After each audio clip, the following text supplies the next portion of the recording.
محبوب علیه السلام ته یو اعرابي راغی او هغه اعرابي ورته وی محبوبه ایمان مې در باندې راوړی یقین مې در باندې کړی چې ته د الله رسول یې او حق پیغمبر یې خو محبوبه زما یو تمنا ده زما یو آرزو ده محبوبه ارمان مې دی چې یو معجزه راته وښایه محبوبه داسې یو کار راته وښایه چې زما د ایمان تصدیق مضبوط شي زما ایمان مضبوط شي یې محبوب ورته وفرمیل چې څه غواړې وغواړه رانه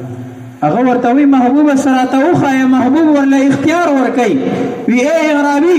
ووایه څه رانه غواړې چې هغه درله درکم هغه درته وښایم هغه اعرابي ورته وی محبوبه وی دا مخامخ چې کومه ونه ولاړه ده وی دې ته تاسو اشاره وکئ یا ورته اواز وکئ چې هغه ستاسو قدمونو نه راشي او واپس بیا لاړ شي په خپل ځای کې ودرېږي محبوب مې ورته فرمایي قال اذهب فادعوها محبوب ورته وی لاړ شه او ووایه هغه ونې ته چې د الله رسول دې غواړي محبوب ورته په خپله اشاره نه کوي یا ورته محبوب په خپله باندې نه وایي چې ای ونې دلته راشه بلکې هغه صحابي ته وایي اذهب